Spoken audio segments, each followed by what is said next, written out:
when you wake up in the morning, there's a part of you that's going, no, just go back to sleep. But then that voice has got quieter that says, no, you need to get up. And you just pushed it away. You just pushed it away.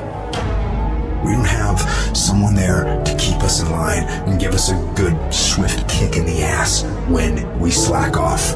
No one's coming to save you. The only person that's going to make a drastic change in your life, whether that's physically, mentally, emotionally, the only person that is going to dig you out of your hole is who? You. You have to do it for you. Talk equals regrets. Action equals results. People, situations, circumstances that don't control you. They might affect you temporarily, but it's up to you to allow them to control you. You control you.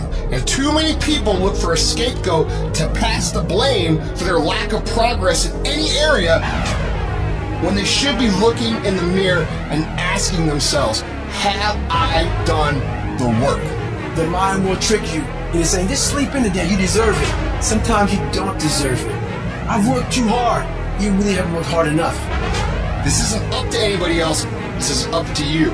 We can't be in cruise control. You can't let your mind be in cruise control. You have to be cognizant of what you're thinking. We have to be our own sergeant to hold the highest standards and allow no fucking slack. That's the discipline. Envision what it feels like when you're done. What it feels like after you've worked out, or you've held the line on your food intake, or you've pushed through some monotonous project. Contrary to that, envision what you will feel like later when you let the discipline slack through week and you know that you're falling behind. And ask yourself which one you want to feel in 10 minutes. In a half an hour. When the thing is done, remember what that feels like, and then remember that those minutes, those hours, they turn into weeks and months and years, and holding the line in those critical minutes will put you in an infinitely better place if you maintain the discipline. So work through the weakness, fight through the temptation, hold the line. It is not easy, but it is worth it. You've got to do something to get control of your brain. I don't care how you do it. I don't care if you set an alarm every 45 minutes so you can audit your thoughts. What is influencing you so you can control what's influencing you. Control the things you think about. You can actually control how you feel. You can control what you think, and you can definitely control what you do.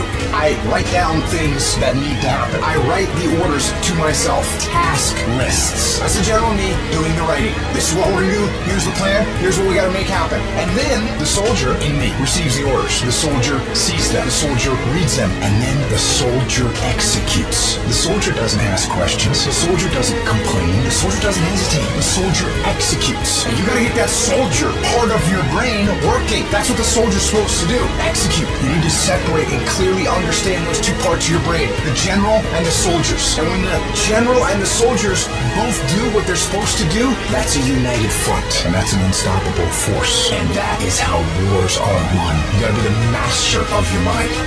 You gotta exercise mind control.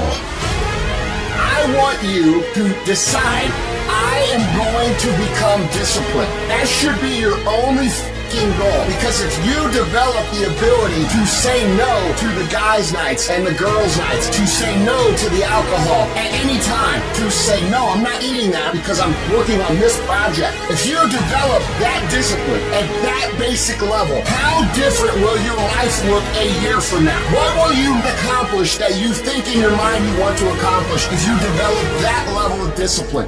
How much difference will it make in your life?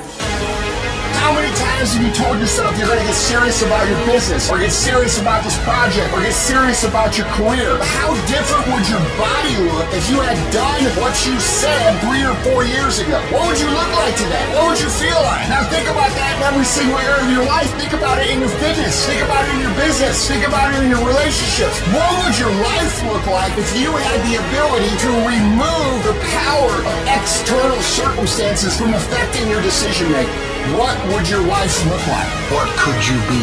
What could you be if you worked as hard as you could? What could you be if you start lining up tasks and smashing them? If you start aggressively pursuing your goals? I don't know where it's going to end up, but let's find out. Let's find out where it ends up. Let's find out where it goes when you implement discipline in your life and you start getting after it. Download this video and audio by becoming a member at benlionelscott.com. Plus, get early access to all new content